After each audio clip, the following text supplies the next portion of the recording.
उस्मान एक गरीब किसान का बेटा था। उसके वालिद का इंतकाल जब उस्मान सिर्फ 10 साल का था तब हो गया। मां ने सिलाई का काम करके घर चलाया, लेकिन हालत हमेशा तंग रहे। बचपन से ही उस्मान मस्जिद जाता, कुरान की तालीम लेता और हर वक्त सब्र और शुक्र करता। एक रोज उस्मान की मां रोटी न होने की वजह से रो रही थी, तो उस्मान ने कहा, अम्मी, अल्लाह हर रोटी से बड़ा है।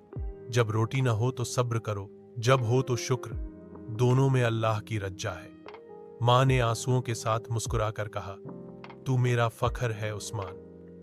बाब 2। हलाल रिज़्क का जज्बा। जवानी में कदम रखते ही उस्मान ने काश्तकारी का काम शुरू किया। उसकी जमीन छोटी थी, लेकिन नीयत साफ थी। वो हर वक्त दुआ करता, वक्त पर नमाज अदा करता और किसी का हक नहीं मारता।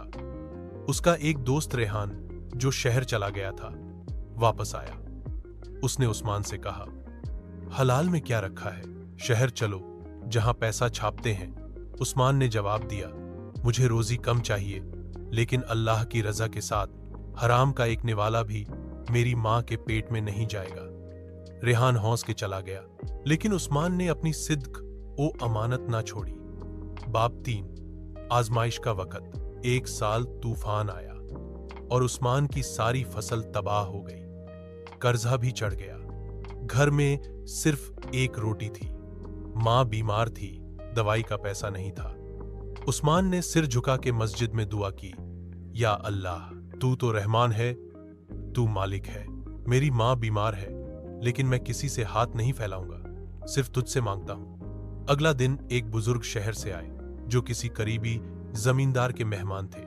वो मस्जिद में नमाज के लिए आए और उस्मान को देखा, साफ कपड़े, नूरानी चेहरा, लेकिन पांव में पुराने जूते।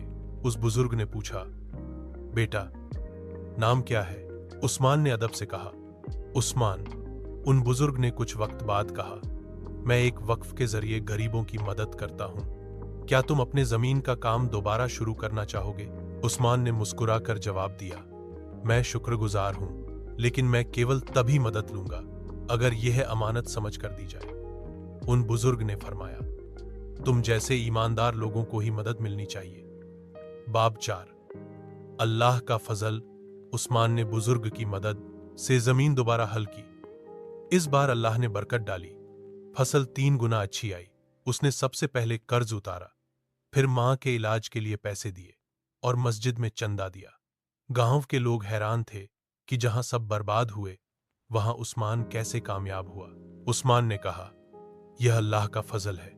जब बंदा सब्र करता है और हराम से बचता है, तो अल्लाह ऐसे रास्ते खोलता है जो इंसान सोच भी नहीं सकता। अध्याय 5। इज्जत का सफर। शहर के लोगों ने उस्मान के ईमान और अखलाक की तारीफ सुनकर उसे अपने वक़फ़ का जमींदारी निगरान बना दिया। अब उस्मान सिर्फ किसान नहीं, बल्कि अवाम का खादिम था। वह हर गरीब की मदद करता, किसी को जलील नहीं करता। एक रोज रेहान वापस आया, नाकाम, परेशान और बेकार। उस्मान ने उसे गले लगाया और कहा, चलो काम करो, हलाल रोजी में सुकून है। रेहान रोकर बोला, मुझे माफ कर दो, तुम सही थे,